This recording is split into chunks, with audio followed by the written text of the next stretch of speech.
Praise the lord. మన ప్రభును మన రక్షకుడైన యేసుక్రీస్తు వారి ఉన్నతమైన నామంలో మీ అందరికీ మా హృదయపూర్వక వందనములు. ఈ యొక్క ఆదరణ వాక్యము మీకు దీవెనకరంగా ఉందని నమ్ముతున్నాము. కనీసము ఈ వాక్యమును ఒక 10 మందికైనా షేర్ చేయగలరని దేవుని పేరట మనవి చేసుకుంటున్నాము. ఈరోజు దేవుని వాక్యము, యుద్ధమందు దేవుని సహాయము వారికి కలుగుట చేత శత్రువులు అనేకులు పడిపోయిరి. మొదటి దినవృత్తాంతముల గ్రంథము 5వ అధ్యాయము 22వ వచనము. And many other fell slain because the battle was God's. First Chronicles chapter 5 verse 22. ఈ రోజుకు గాను సర్వోన్నతుడైన దేవుడు మనకు అనుగ్రహించిన వాక్య భాగమును బట్టి ధ్యానించుకుందాము. ప్రభునందు ప్రియమైన సహోదరి సహోదరులారా, దేవుని సహాయము ఉన్నవారు ఘనకార్యములను చూస్తారు. దేవుని సహాయము లేకుండా ముందుకు వెళ్తే ఘనకార్యములను చూడలేరు అనడానికి ఈరోజు వాక్య భాగము మంచి ఉదాహరణగా ఉంది.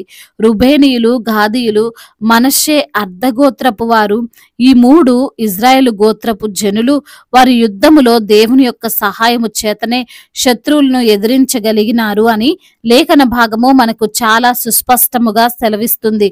ఈ రోజున అనేక మంది తమ జీవితంలో కలుగు యుద్ధములను జయించలేకపోతున్నారు. వారి వలన కావడం లేదు.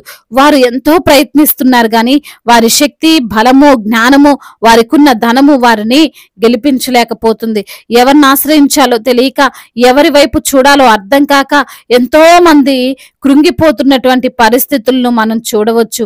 ఈ రోజున ఈ మాటలు వింటున్న ప్రియమైన సహోదరి సహోదరుడా, బహుశా నీవు ఒకవేళ ఇటువంటి సమస్యల్లోనే ఉన్నావేమో.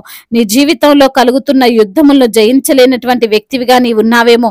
నీ అనారోగ్యమును జయించలేక, నీ హృదయములో రాజ్యం ఏలుతున్నటువంటి ఆ అశాంతిని జయించలేక, నీ కుటుంబములో చెలరేగుతున్న అసమాధానమైనటువంటి స్థితిని నీవు సరిచేయలేక, నిన్ను చుట్టుముట్టిన ఆర్థిక పరమైన సమస్యలను, నిన్ను ముంచుతున్న అప్పులను నీవు ఎదిరించలేక, వాటి నుండి బయటికి రాలేక నీవు దుఃఖపడుతున్నావేమో. దేవాతి దేవుడు ఈ రోజున నీకు ఈ యొక్క వాక్యము ద్వారా చాలా సుస్పష్టముగా సెలవిస్తున్నాడు. నీవు వాటిని జయించగలవు అని.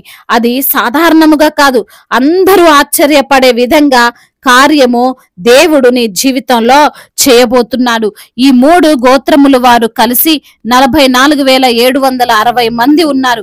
బహుశా వారు అనుకొని ఉండొచ్చు, మేము ఎక్కువ మంది ఉన్నాం కదా, మేము గెలుస్తాము అని. కానీ యుద్ధానికి వెళ్ళాక వారి పరిస్థితి వారు అనుకున్నట్లు లేదు, వారు ఆలోచించినట్లుగా లేదు. ప్రతికూలతలు ఎక్కువైపోయి తమ శత్రువులు తమ కంటే బలముగా ఉన్నారు. కొన్నిసార్లు మనం కూడా ఒక అంచనాతో మన పనులను ప్రారంభిస్తాం, సమస్యలను ఎదిరించుటకు సిద్ధపడతాం. మనకు అన్ని బాగానే ఉన్నాయి కదా, అన్ని విధాల సపోర్ట్ ఉంది కదా, ఆర్థికంగా కూడా బాగానే ఉన్నాం కదా, మనం ఖచ్చితంగా గెలుస్తాము అనే ఆలోచన ఉంటుంది. కానీ ఎప్పుడు మనము అనుకున్నట్లే జరగదు కదండి. అన్ని రోజులు మనవి కావు కదండి. మనము పడిపోవాల్సినటువంటి పరిస్థితి వస్తుంది. ఆ సమస్య, ఆ శత్రువు, ఆ బలహీనతలు మనము జయించలేనివి అయితే ఏం చేయగలం? ఈ లోక సహాయము చేత గెలవాలి, జయించాలి అని అనుకుంటే తప్పక ఓటమిని చవి చూడాల్సి వస్తుంది. దేవుని యొక్క సహాయము చేత ఎప్పుడు కూడా ఓటమి రాదు. లేఖనములు సెలవిస్తున్నాయి, కొందరు రథములను బట్టియు కొందరు గుర్రములను బట్టియు అతిశయపడుదురు, మనమైతే మన దేవుడైన యెహోవా నామమును బట్టి అతిశయపడుదుము అని. అవునండి, సర్వశక్తి గల దేవుని నామమును బట్టి మనము నమ్మిక ఉంచి అతిశయపడాలి. దాని వలన మాత్రమే అద్భుతాలను చూడగలము. ఈ 3 గోత్రముల వారు యుద్ధము జరుగుతుండగా దేవునికి మొర్రపెట్టారు, దేవుని పైన నమ్మకం ఉంచారు. దేవుడు వారి యొక్క మొరను ఆలకించాడు. దేవుని అద్భుతమైన సహాయము వారికి కలిగింది. కాబట్టి వారు 1,00,000 మంది జనమును పట్టుకొనిరి అని, శత్రువులను అనేకులను కూల్చిరి అని వాక్యము సుస్పష్టముగా సెలవిస్తుంది. ఈ రోజున నీవు కూడా సమస్యల మధ్యలో ఉన్నావేమో.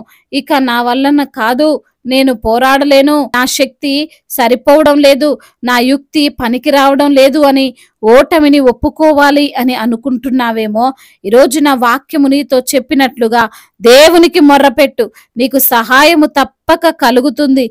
నీవు జయించలేని వాటిని నీవు జయించేలా దేవుడు చేస్తాడు. నీవు నీ యొక్క అనారోగ్యము పైన విజయమును సాధిస్తావు. నీవు నీ ఆర్థికపరమైన కష్టాల నుండి బయటపడగలవు. నీ యొక్క కుటుంబ పరిస్థితులను నీవు మార్చగలవు. కాబట్టి నీవు ఎటువంటి పరిస్థితుల్లో ఉన్నా సరే సమయం ఏమీ మించిపోలేదు. దేవుడు నీకు సహాయము చేస్తాడు. ఆయనకు నువ్వు మొర్రపెట్టు, తప్పక ఆయన నీ యొక్క మొరను వింటాడు, నిన్ను గెలిపిస్తాడు, నిన్ను నడిపిస్తాడు. అందరి ఎదుట నిన్ను ఒక ఆశీర్వాదకరమైనటువంటి పాత్రగా ఆయన మలుస్తాడు. దేవుడు ఈ మాటలను దీవించి మన హృదయములో ఫలింపచేయునుగాక. వాక్య భాగమును బట్టి ప్రార్థించుకుందాము. ప్రతి ఒక్కరు కూడా ప్రార్థనలో ఏకీభవించగలరు. ప్రార్థన. మహాశక్తి సంపన్నుడా, మహోన్నతుడా, గొప్ప తండ్రి, ఉన్నతుడా, సర్వోన్నతుడా, మీకు స్తోత్రములు చెల్లిస్తున్నాం ప్రభువా. ఈ రోజు నా వాక్యం ద్వారా మీరు మాతో మాట్లాడారు. యుద్ధమందు దేవుని యొక్క సహాయము వారి కలుగుట చేత శత్రువులు అనేకులు పడిపోయిరనేటువంటి లేఖనము ద్వారా మీరు సూటిగా తేటగా మాతో మాట్లాడారు అయ్యా. ఎంతగానో ఆదరించారు, బలపరిచారు ప్రభువా. అవునయ్యా, నీవు మాకు తోడుగా ఉంటేనే మేము ఏదైనా చేయగలుగుతాం ప్రభా. అయ్యా మరి తండ్రి, ఇజ్రాయేలు గోత్రపు వారు తండ్రి మీ యందు నమ్మిక ఉంచి మీకు మొరపెట్టగా నా ప్రభువా అయ్యా, వారు ఆ యొక్క యుద్ధములో గెలిచారని, అదే విధంగా మేము కూడా సమస్య వచ్చినప్పుడు సమస్య వైపు చూడకుండా మీకే మొరపెట్టే వారముగా, మీకే ప్రార్థించే వారముగా, మీ సహాయము పొందుకునే వారముగా మేము ఉండాలని తండ్రి వాక్యము ద్వారా మాకు జ్ఞాపకం చేసి మమ్మల్ని నడిపించినందుకు స్తోత్రాలు, బలపరిచినందుకు స్తోత్రాలు ప్రభువా. అనారోగ్యముతో బాధపడుతున్న ప్రతి బిడ్డకు సంపూర్ణ ఆరోగ్యాన్ని దయచేయండి అయ్యా. వారికి ఉన్న బలహీనతలు, వారికి ఉన్న శారీరక రుగ్మతలను మీరు కొట్టివేయండి. కుటుంబంలో సమస్యలు, కుటుంబంలో కలహాలు, భార్యాభర్తల మధ్య విభేదాలను తొలగించండి. గర్భఫలము లేని బిడ్డలకు గర్భఫలాన్ని దయచేయండి. గర్భిణీ స్త్రీలను మీరు దీవించండి. తల్లి బిడ్డలకు క్షేమాన్ని, ఆరోగ్యాన్ని దయచేయండి. డెలివరీ సమయంలో మీరే వారికి తోడుగా ఉండమని వేడుకుంటున్నాం ప్రభా. అదే విధంగా నా ప్రభా అయ్యా, బిజినెస్ చేస్తున్న వారిని దీవించండి. వారికి కలిగి ఉన్న ఆ నష్టాలను లాభకరంగా మార్చమని వేడుకుంటున్నాం. అనాథలను, అభాగ్యులను ఆదుకునే దేవుడవు, తల్లిదండ్రి లేని వారి పక్షముగా న్యాయము తీర్చే దేవుడవు తండ్రి. ప్రతి ఒక్క బిడ్డకు మీరు తోడై ఉండమని వేడుకుంటున్నాము తండ్రి.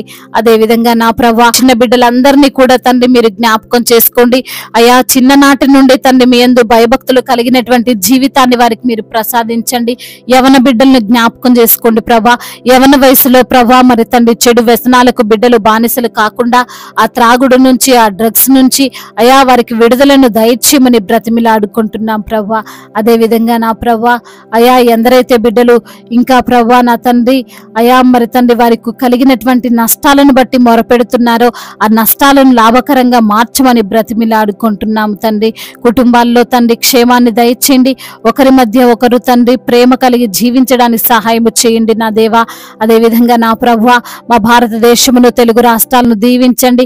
సమాధాన దేశముగా అయా, ప్రేమ కలిగిన దేశముగా, ఎటువంటి మత కల్లోలాలు లేకుండా మా భారతదేశాన్ని మీరు దీవించి ఆశీర్వదించండి నా ప్రభువా.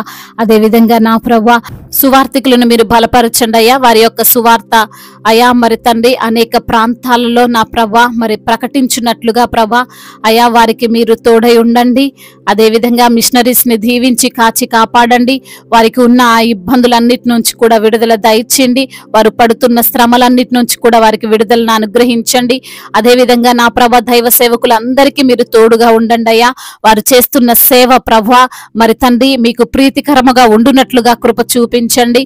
ముఖ్యంగా నా ప్రభా సంఘాలను మీరు బలపరచండి. సంఘానికి మీరే శిరస్సై ఉండండి ప్రభా. మరి తండ్రి విశ్వాసములు వారిని స్థిరపరచండి తండ్రి. అదే విధంగా నా ప్రభా దైవజనుల కుటుంబాలను మీరు దీవించి కాచి కాపాడండి. వారికి మీరు తోడై ఉండండి. మీ యొక్క జ్ఞానము, మీ ఆత్మ చేత వారిని తండ్రి నింపండి అయా. మీరే తండ్రి వారిని బహుబలముగా వాడుకోమని వేడుకుంటున్నాము తండ్రి. అయా విదేశాల్లో ఉంటున్న ప్రతి బిడ్డ నిమిత్తం నిమిత్తము ప్రార్థిస్తున్నాం తండ్రి. బిడ్డలను మీరు కాచి కాపాడండి. ఒంటరిగా ఉంటుండగా తండ్రి మీరే వారికి ధైర్యాన్ని ప్రసాదించండి ప్రభువా. అయా వారు పడుతున్న శ్రమలు, అయా వారు పడుతున్న నిందలనన్నిటినీ ఆశీర్వాదకరముగా మార్చమని బ్రతిమిలాడుకుంటున్నాం ప్రభువా. అదేవిధంగా నా ప్రభా, ఇంకా విరిగి నలిగిన హృదయముతో మీ సన్నిధిలో మొరపెడుతున్న ప్రతి బిడ్డ మొరను మీరు ఆలకించి వారికి సమాధానమును అనుగ్రహించమని బ్రతిమిలాడుకుంటూ తండ్రి ఇంతవరకు చేసిన ప్రార్థన అంతటిని మీ పాద సన్నిధిన చేర్చుకోమని మానాథుడు, సర్వశక్తిమంతుడు, సజీవుడు, బలవంతుడైన యేసుక్రీస్తు వారి ఉన్నతమైన నామంలో ఈ ప్రార్థనను అడిగి వేడుకొని పొందుకొని ఉన్నాము మా ప్రియ పరలోకపు తండ్రి. ఆమేన్. ఈరోజు పెళ్లి రోజు మరియు పుట్టినరోజు జరుపుకున్న వారందరినీ దేవుడు దీవించి కాచి కాపాడి కృపాక్షేమములతో మెండైన దీవెనలతో దేవుడు మిమ్మల్ని నింపునుగాక. మీ యొక్క ప్రార్థన అవసరతలను మాకు తెలియజేయగలరు. మీ కొరకు మేము తప్పక ప్రార్థిస్తాం. మొదటిసారిగా మన యొక్క ఆదరణ వాక్యం చూస్తున్నట్లయితే తప్పకుండా సబ్స్క్రైబ్ చేసుకోగలరు. ఈ వాక్యం మీకు ఆశీర్వాదకరంగా ఉండినట్లయితే అనేకులకు కూడా ఈ వాక్యాన్ని పంపి మీరు కూడా దేవుని యొక్క రాజ్య సువార్తలో పాలిభాగస్తులు కావాలని దేవుని పేరట మనవి చేసుకుంటున్నాను. May God bless you all. దేవుడు మిమ్మల్ని బహుగా దీవించి ఫలింపచేయునుగాక.